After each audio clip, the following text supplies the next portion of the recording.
Ladies and gentlemen, welcome to my channel. Cameo's here with me today. We are at the sawmill that I've turned into, as you can see here, a lovely little platform for people to come and go in a storehouse and all kinds of different things.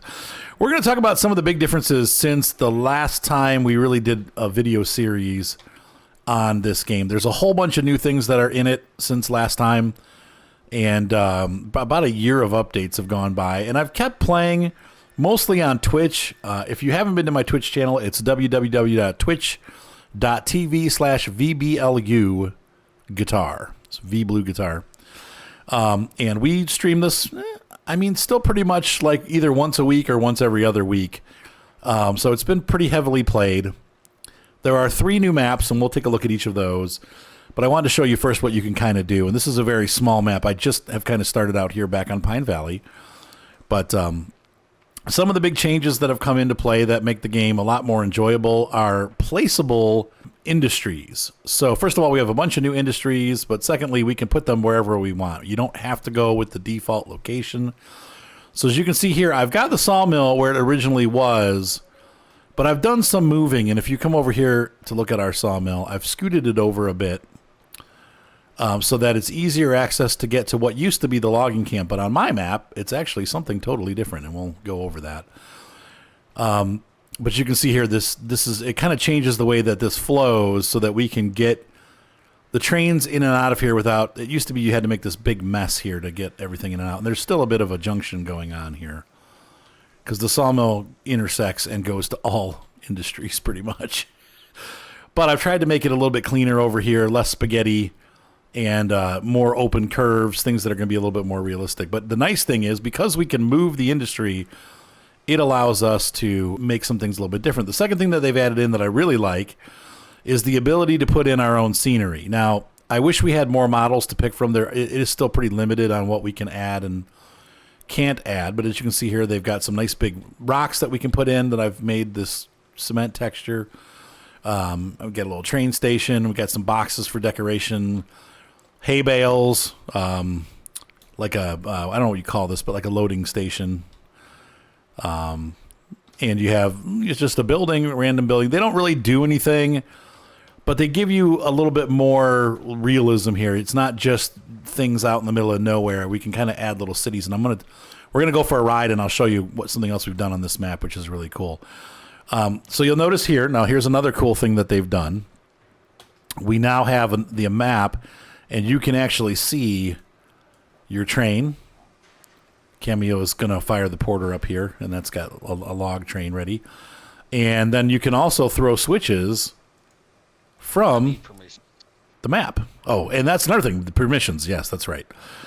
So Cameo is, when he comes onto the game, you can set default permissions, or you can do them by hand. And so you hit tab, and it shows you all the players that are connected. You can also have banned players, and you can unban them if you want. But you can kick and ban, but you can also give them permissions right here. So I'm going to give Cameo all permissions because I know he won't do anything destructive. But you have a build, demolish, industries, purchase, switches, vehicles. You can have someone just run trains but not be able to build or demolish buildings. So that's pretty cool. And then you have a little drop down here. You can minimize it. And you have a bunch of players. You have a list. So that's also new. So let's go ahead and take a look here at the map, and you can see that I've moved some things around. Originally, this was the sawmill, and the freight depot still is where it normally was, but I've moved the logging camp, which used to be here, and I put the smelter here instead, and changed the location of the smelter. And then the logging, so I've made the smelting a little bit more easy, if you will. It's near the lumber mill.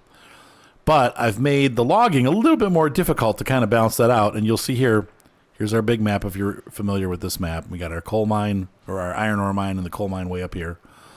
And then this is the oil fields. This is where they normally were. These are all in the same place. But I've moved our wood facility out here, the logging camp, over onto this side of the map. You can see here there's a nice little, where it says goods out. It's telling you that with those exclamations, that means it's full. So it's ready to deliver 2 platforms with 32 cordwood and 2 platforms with 100 logs. Those are ready to go out. Now, if we come over here to our sawmill, you can also see that we have Cameo. We need to have logs. We're out of logs here. We have 70 goods ready to go out on both platforms, but we need logs. And there's an exclamation to show us over here. It shows us even from up here, there's an exclamation that we need both iron and wood, cordwood to go in there. There's nothing available yet. The smelter, we haven't gotten that far yet. So you can kind of keep track of your industries and see where you're growing. Now, before we take off and go see our town, this Newton Falls, this is our porter, and you can see here there is a new interface that we have. So this is really nice. This is one of the new things that they added over the last year. We had a real clunky time where they were kind of goofy looking as they were upgrading it, but now we've gotten a pretty nice interface here. You still have your map interface showing where you are on the map. It doesn't really show very far ahead, so this, I guess it's not too helpful except for the direction that you're heading. That is helpful, that part, but the rest of it, I don't know. We now have a water gauge. You have showing how much wood is in the boiler, temperature, water temperature, bell on and off, sander on and off, cylinder cocks on and off. And you can also, they give us the shortcut keys. We get C and X there, B for the bell. You can see here we have the regulator, the reverser, and the brake. We also have our whistle. The regulator is now, or the reverser is now working properly. So when you get up to about 8 or 10 miles an hour, you start to pull this back and you'll gain speed. And then you keep pulling it back. And that'll make you move faster too, because if you leave it like this, the engine literally will max out like at 10 miles an hour. So this gives you the ability to clamp it down. Train cars still seem to derail at about 20 to 25 miles an hour. So you need to be careful. Full brakes will make you skid if you're going quick. Full brakes also, or the brakes do work in increments now. So you can see here we have some, I got that regulator going, so as I pull the brake off, it starts to move. Brake all the way off, regulator. And then as I increase it, it'll start to slow, but not completely. But if I slam it on, it'll just stop. So the brakes actually have, for a long time there, they were either on or off. Same thing with the car brakes. These are now settable again to either like percentages or 100%. So that for a while there, that was just on and off. They were broken. So that's been fixed. Cameo's going to fire up the engine, and we're going to head over to our logging industry so you guys can see where that is. And I've done some cool stuff. But on our way, I want to show you one last cool thing that they've added in. If you hold your mouse wheel down, you can now get to your destruction tool, your re-rail tool, your tree chopping tools. I'm not sure what this does yet. I haven't figured this one out. I think you can copy and paste tracks now to make it easier. So if you want to copy something right next to it, you can do the same. But we have, I forget what they call this device, but you can get a read on, we could turn it there, just like that. I want to make this a little bit more precise. But you can get a read on an incline. So if we go over here, this is going to show us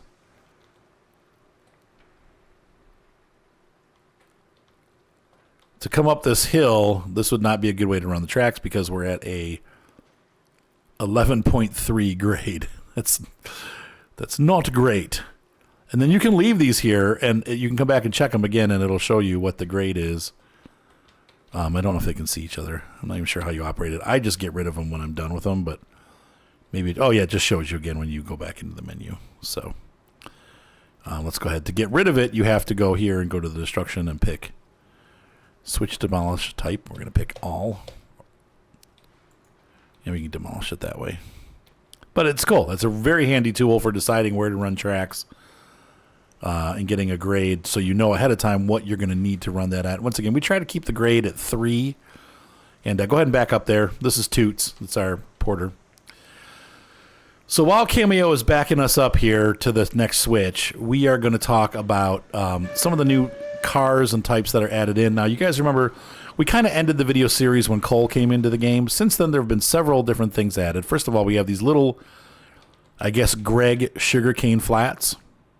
And these hold tools and the new seed pallets. The seed pallets are for the wheat farm. You can add a wheat farm in here. You can do it anywhere pretty much. And there's a cattle industry where you raise cattle and then you have to send them to a meat packing plant, and it requires coal to heat and bake the cows, cook.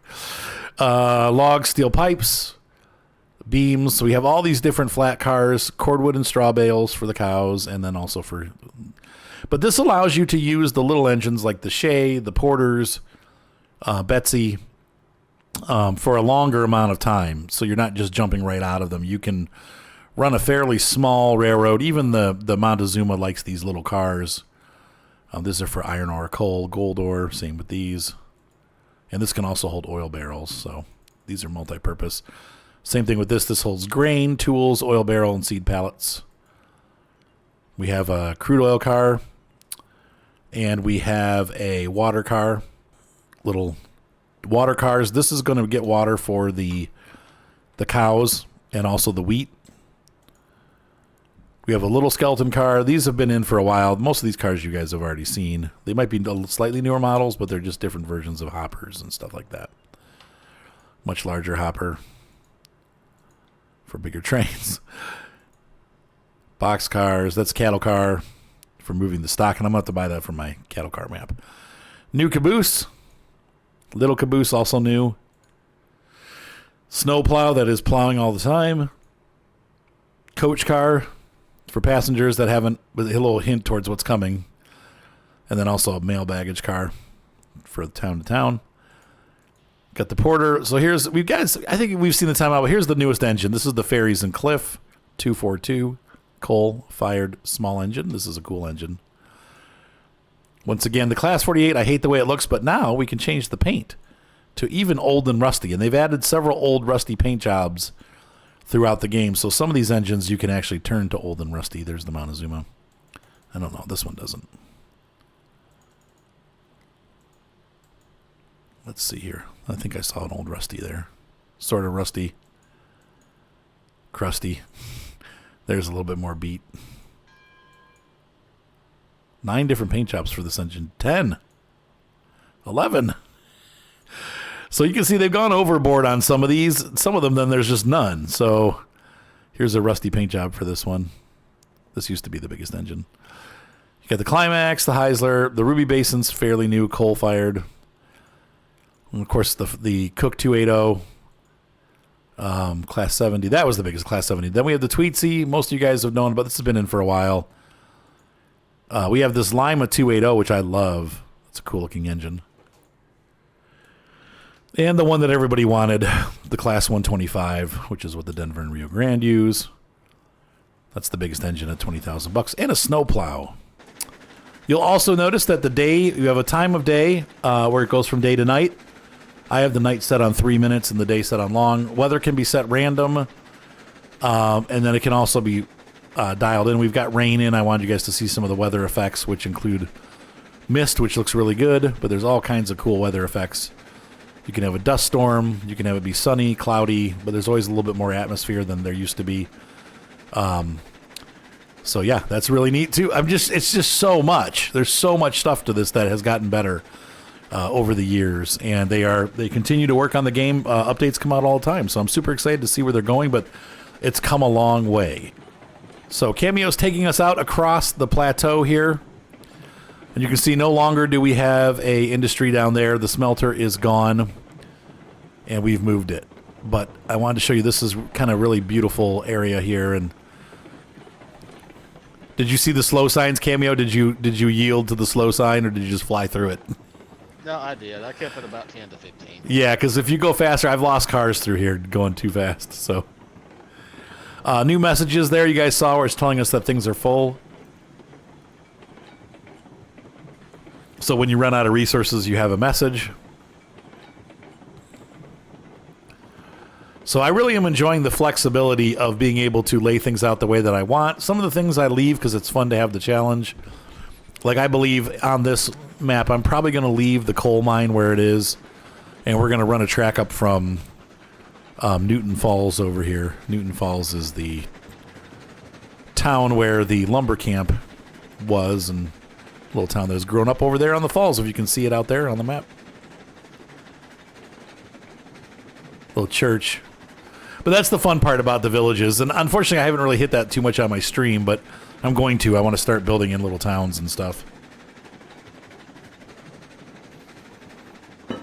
I'm thinking eventually we'll be able to build passenger stations and then get money from running passengers. But track laying has gotten easier. One of the things that they've added in is that now as you lay track, once you start the first piece, you can actually fly. So you can hold the spacebar button down and fly up and see the track from above so that you no longer have to stay on top of stuff. If you're building bridges, it doesn't matter where your guy is because you go into a moving camera until you let go and press the button, and then I think you fall back down again. But as soon as you start it again, you can fly. So they've made it a little bit easier to maneuver and get out there and fly around and build tracks, so it's not quite so hard to do. Same with the scenery tools. But once again, they've made it so that you can start slower. The progression before was basically you did this engine for like 5 days and then jump to a new train. But you can now really put these little porters to use. They pull 4 or 5 of these little cars, maybe 6, on 3% grades. Pretty okay. Sometimes it depends on the car and what you're pulling, but they're not too bad. So here we're coming into Newton Falls. And this is where the logging camp is.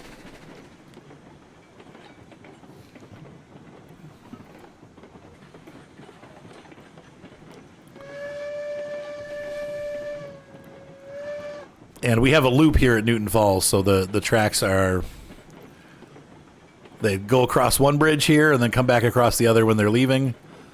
But you can see here now it's more than just a logging camp. There's a little town that's gotten built up around there. There's a train crossing, some homes, and a church where the sawmill operators live, the lumberjack homes. Now we just need a saloon and a couple cowboys and horses. I do hope that they come out with I don't know if you could do moving people, but at least people like sitting on benches and stuff like that. Like that'd be a pretty neat thing. Now, for those of you that haven't watched for a long time, one of the things that they did add was that if a car can load, it will continue. The crane will continue to operate until the car is fully loaded. So you no longer have to stand there and press the button every time. As you can see there, it's just continuing to do work. And if you could inch forward for me there, Cameo, let's get the train loaded up. All right, so we're going to take a ride back here, and I will see you guys when we get back to the sawmill, and then we'll head over and take a look at our little iron mill so you can see how that's set up. See you guys in just a minute.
And so we have arrived back here, and I've actually manually run up here to do the switches, but we don't need to anymore. Once again, we have the ability to switch switches from the map, so you don't have to run ahead of the engines anymore. And if you're driving by yourself, it's even easier because you can just, well, hit the switch.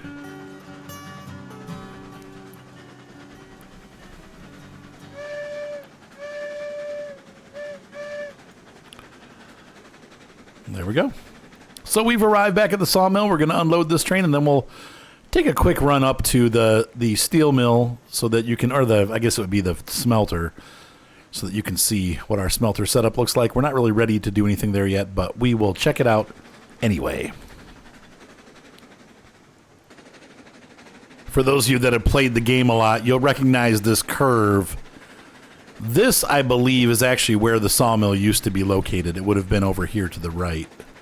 If we look on the map, usually I think it's down here, like right in this elbow. So you can see just how much nicer and different the map feels even. And this is the first map. Once again, we have 3 maps to work with. This is the smallest of the 3. But just changing around some of the locations really gives us a nice ability to lay some track much more smoothly than we originally could with the way that they had set up some of these maps. It was really tight, and it didn't make for good track laying. So now you can see here we just have our typical bridge that you normally would do up to the logging camp, but now it goes up to the smelter, and it's a little bit less of a steep incline as we head up here. So we're just going to come on up here, and you'll get to see the smelter, and you can already see it up there at the end of the incline here. I haven't done too much decorating up here, so there's not a lot to see that's exciting aside from just how it's kind of neatly laid out.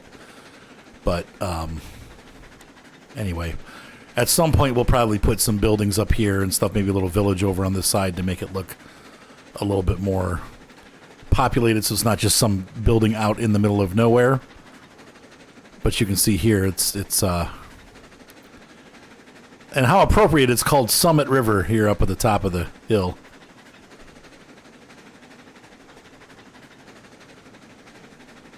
And we put those nice yard limit signs up so people know that they're in a 15-mile-an-hour area. Here's where we load. I haven't done anything with the smelter yet, so it's empty still. And once again, we had a pretty steep turn in here. Now, it's not going to be a big deal for this engine and the little cars, but for bigger trains, it would be an issue. So let's go ahead and get around here, and we'll be right back. And here comes Cameo around the backside of the smelter with little toots. One of the things I liked about the way that we laid this out, in Cleveland, we have a steel mill, and there's a lot of crossings from one side of the Cuyahoga River to the other. And you often run into situations like this where you have 2 bridges that come together at an angle to a switch. And so this kind of, even though it looks a little hokey, it actually feels a lot for me like home. When I see these, it's like going down to the flats and looking at the different train bridges that are down there. So I thought this was kind of a neat little design here.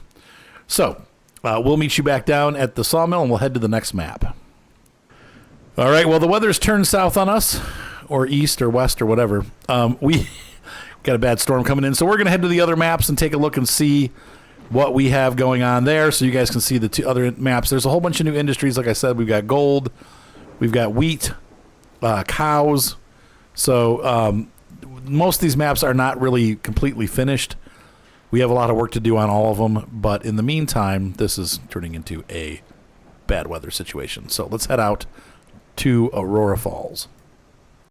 And here we are on the lovely Aurora Falls. Cameo is bringing our coal train up the hills. You can see here we're using we've got some pretty steep grades that we have to cover. Even though the cars are empty, they're still heavy. And we're taking this up to the ore mine in the mountains. So one of the cool things about this map is that it goes from kind of like a deserty type plain up into the mountains. You can see there in the background. So we're going to head up there. You can see here Cameo working our double header train up the hill.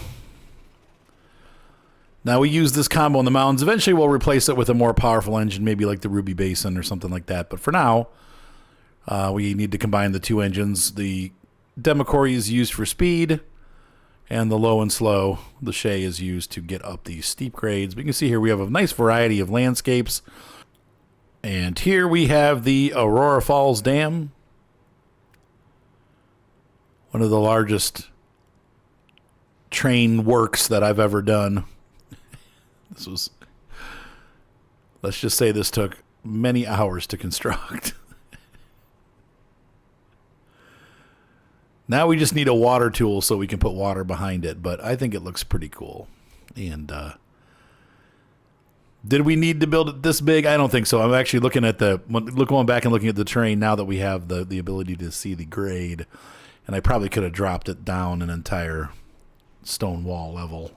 Good 60 feet lower probably, because it goes up and then back down. But what a neat structure that is, isn't it? And you can see here we are starting to get up into the high plains area. As Cameo works that train.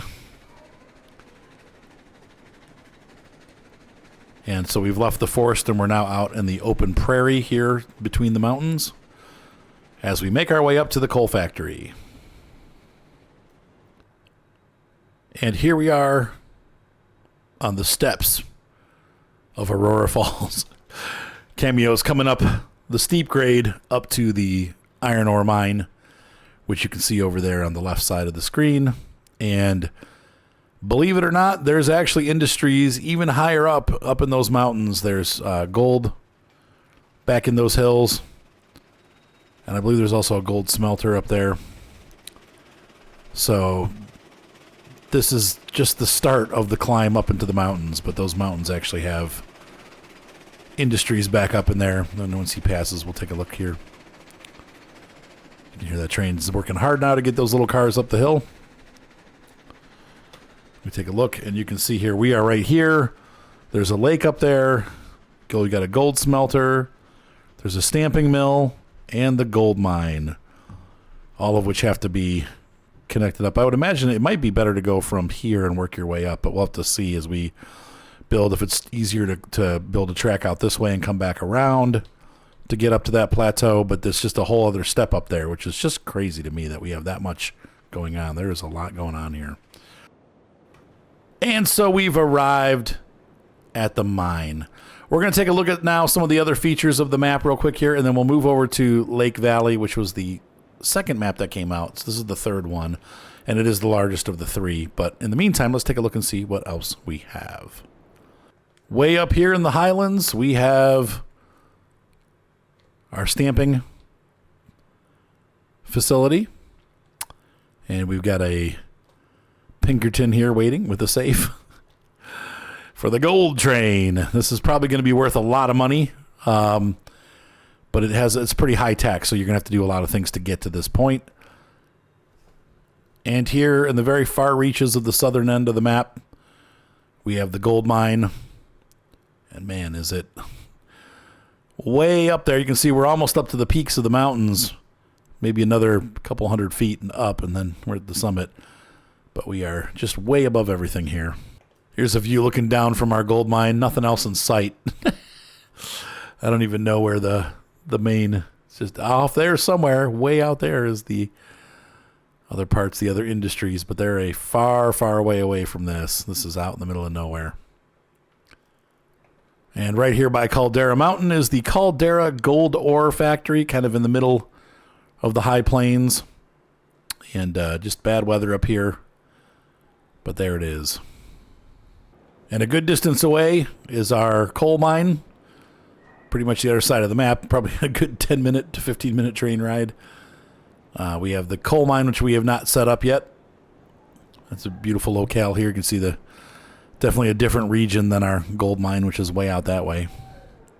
Here we have a dredge. I'm not sure what we use this for. It might be some kind of process going on, but it makes like muck, I guess. I'm not sure why we need... Oh, gold ore. So I guess it's another way to get gold, it looks like. But there's a dredge here. As the waters run down, they obviously mud comes down and... Ooh, it moves. Look at that. That's really weird. So I guess we get gold ore from here, too. So two ways to get gold ore from the mine or from here.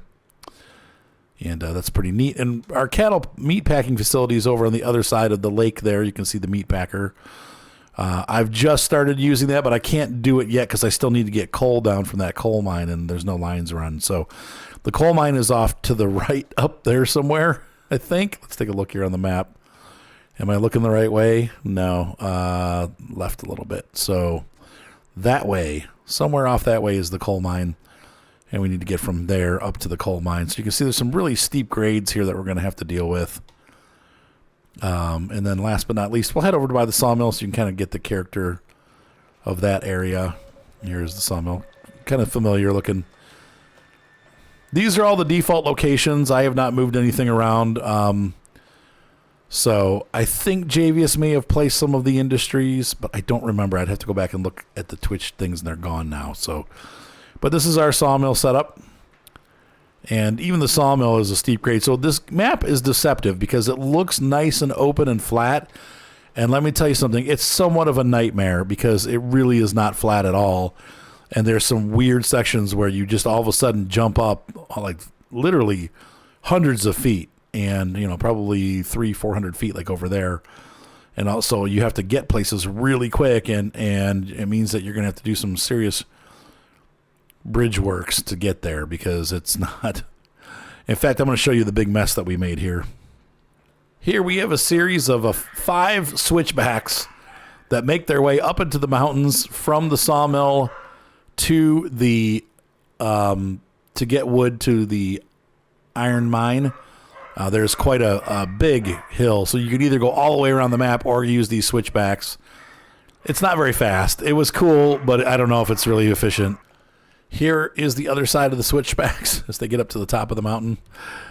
And it looks a little bit like Cedar Point. But that's okay. Six Flags over Aurora Falls here. And you saw the top half there as we rolled from the smelter up to the iron ore mine. That's just on the other side of that hill there. So, and the big dam is back that way. So we have pretty much a complete, loop. We're looking at this section here. So this is our sawmill, and we came up here, and there's the switchbacks, and that takes us up the hill to the ironworks and then the mine. Going back this way over here is where our giant dam is, and this is where we started. So you guys have seen just these portions of the map. There's so much map. This is just such a huge map, and it's really cool. I love the fact that we have such a big map to work with. It gives us some long, decent train rides. If you're playing by yourself, it's going to take you a really long time to get the tech done, to get the railroad grown. If you're with other players, it probably will go a little bit faster, but I'll tell you what, we've been working with pretty consistently like 5 or 6 people, and we're just scratching the surface of this map. And we've had a lot of play sessions on here trying to earn money, and it's taken us some time. We're starting to get into the bigger tech stuff now, though, so money is beginning to flow in, but it's taken us quite a bit of time to get this map up and running. So this is Aurora Falls. Let's head over to the lake forest, and then that will be done. All right, so one of the cool features about this map is the desert. We have a small desert area in the middle. I wish half the map would have been desert, and then the other half would have been like the mountainous forest type thing. But it really has, and at least they didn't try to go into like steep mountains here. It would have felt too crazy, but I feel like the desert is just like one little small area. I guess not real small, like this whole area over here is desert, but the map's not big enough to really it should all be kind of like that terrain, and it feels weird because like half of it is like, but then again, if you go out west, there are a lot of places like that. One of the things that's unique on this map is that there's a lot of mud. It's kind of cool to see that. Another neat feature, and we've kind of played around with it a little bit here, making it more than it needed to be. The sawmill is located in the middle of a marsh. We then decided to uglify that, and we just did a whole bunch of causeway stuff here, which was I felt kind of cool, a little bit different than what most people would have done probably in this area. But yeah, so this is the lake area and this is really the lake that was on the map. This is why they named it Lake Forest. And there are lots of lakes and forests, and like I said, there's a bit of a desert going on out there, and it is cool. I do like the desert, but to me it feels a little, I wish more of the map had desert, or maybe the map would be bigger and have more desert. Let's jump around a little bit and take a look at some of the cool features. But these are to me, those are the two biggest features, are the lake, obviously, and then this. And out here in the high desert, we have our Coloco factory, refinery. And so you can see this is the backcountry. So you will have to run trains out into the desert, which once again is cool. That's the sawmill way down there. So they are in visual range of each other, but you do have kind of this neat desert area. On this map, the smelter is located up on the high plains. The lake is going to be off that way. The desert's off that way. And so we have a pretty big climb to get up here. And you can see here we've made a very curvy, snaky track. One of these tracks comes all the way up here. This is the same track that you see down there, going through these S-curves to get up here to the iron mine. That's it, working its way down back into the river valley, and there's a switch there. This is all run by Javius. I think he did a great job building this, and he did it pretty quickly. I think like 1 or 2 episodes he had it all built. And then down this way we have our iron mine. The downside with the iron mine on this map is it is really crammed in here. It's really very, very limited on space. So we're going to take a look here, and you'll be able to see that it's really cramped back here. And I don't love that, but we do have a turnaround here, and you do really kind of need to get it turned around because you do have trains coming in and out and then heading up, and it all joins together in the middle. So that there's the track right there coming down from the coming up from the sawmill, that further track. This nearer track is the one that joins up and goes up to the iron mine to take the raw iron ore up. And so the iron ore goes up, and then the wood from the sawmill comes up, and you get all this stuff going on. It's pretty busy. All right, here we are in the main town by the freight depot. This is where you start out. They give you a little yard here and a little marshalling yard. I think this one, you start out with these 3 tracks, and they're not connected to anything. The logging camp is just over the hill that way, and our sawmill's down off this way. And I'm sure there's other industries that eventually will branch to, but this is the main area. And you can see here we've used some road textures and put a road from the freight depot over to our town, where we have a little church and some houses and people that hang out here. So once again, already getting into the scenery building as we started with this map when it first came out. And those are cool features. So hopefully you guys enjoyed this video. Cameo and I are going to explore a little bit and have some fun. But anyway, have a great night. Be sure to subscribe. Cameo, thank you so much for helping me tonight. Yes, sir. No problem. Thank you. All right. And we will see you guys. Don't forget to check out the Twitch channel. Once again, we stream this usually either Thursday or Friday. So if you're into the railroads online and you want to come see, you want to come join and drive trains, we'd love to have you.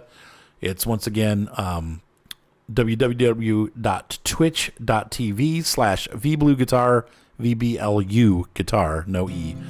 And the link will also be in the description. So hopefully we'll see you guys there. And we'll see you next time on Railroads Online. Bye.